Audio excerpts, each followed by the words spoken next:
अस्सलाम वालेकुम वरहमतुल्लाहि वबरकातुहू। मैं हूं शफ़ी बलोच और आप देख रहे हैं बज़्म रूहानी यूट्यूब चैनल। जिन साथियों ने चैनल को अभी तक सब्सक्राइब नहीं किया वो चैनल को सब्सक्राइब कर लें और घंटी के बटन को प्रेस कर दें, जैसे मेरी नए आने वाली वीडियो की इत्तला आप लोगों तक फौरी तौर पर पहुँच सके। सारे साथी कैसे हैं? खुश हैं, ठीक ठाक हैं, तबीयत सही है? अल्लाह ताला आप लोगों को खुश व खुर्म रखे, अल्लाह ताला आप लोगों को सलामत रखे, अल्लाह ताला आप लोगों के ऊपर कभी भी कोई भी बुरा वक़्त ना लाए। साथियों, आज का जो नक्श, ये नक्श मौज़ूम तलस्मी नक्श, ये मेरे उस्ताद मोहतरम यासीन कादरी साहब का है। इसको मैंने चंद दिन पहले इस्तेमाल किया एक मरीज़ के ऊपर। तो रात वो मेरे पास मरीज़ आया और उसने बताया कि शफ़ी भाई, जो मेरे ऊपर जादू करवा रहे थे हमारे अपने रिश्तेदार थे, घर के फ़र्द थे। हम घर के फ़र्द उनको बोलते हैं जो अपने क्लोज़ रिश्तेदारों, खून हो। तो वो जादू मैंने नक्श इस्तेमाल किया, नक्श पहना, नक्श बांधा और 3 नक्श मैंने उनको लिख के दिए थे पीने के लिए, 3-3 दिन के लिए। चंद दिन तक उन्होंने इस्तेमाल किया, 5-6 दिन, 7 दिन, 4 दिन, 3 दिन, 5-6 दिन या कितने भी दिन XYZ।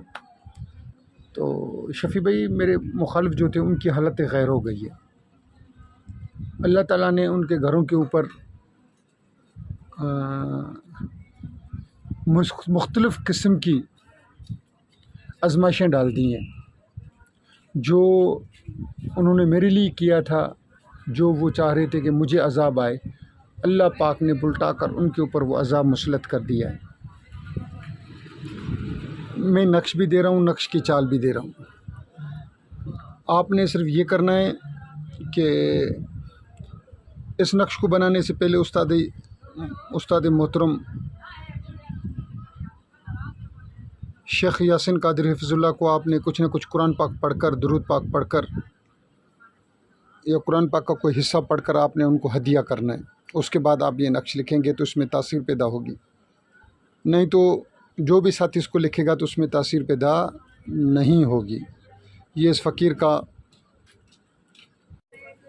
तो अल्लाह इनको कबूलियत का दर्जा अता करेगा।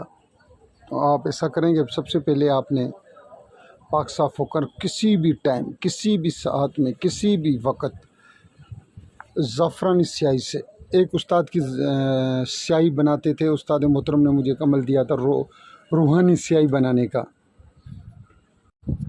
वो अमल तो मैं नहीं दे सकता, उस्ताद की दिल आज़ारी होगी, क्योंकि उन्हें हुक्म दिया हुआ था कि इसको आपने अपने पास ही रखना है।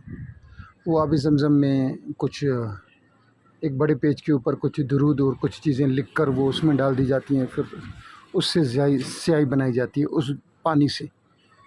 तो आते हैं आज वाले अमल की तरफ। ये जो नक्शे आपने इसको 3 बनाने हैं पीने के लिए, 3-3 दिन तक वो नक्श बंदा पिए।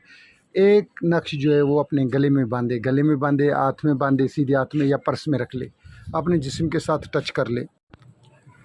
ये नक्श आप किसी भी वक्त लिख सकते हैं, किसी भी साथ में। ज़फ़रानी स्याही 3 लिखने हैं, वो आपने मरीज़ को पीने के लिए देने। और एक नक्श आपने जो देना है वो आपने बांधने के लिए वो सुर्ख स्याही से लिख लें तो बेहतर है, नहीं तो ज़फ़रानी स्याही से लिख लें। मरीज़ को दें, अपने पास रखें। जो साथी ये पूरी वीडियो देखे, अल्लाह ताला उसको खुश व खुर्म रखे, उसका बहुत शुक्रिया। और अमल करने से पहले उस्ताद को थोड़ा सा कुरान पाक हदिया कर दें, कुछ दुरूद पाक हदिया कर दें। जिन साथियों ने पूरी वीडियो देखी, मैं उनका तहे दिल से मशकूर। अल्लाह हाफ़िज़।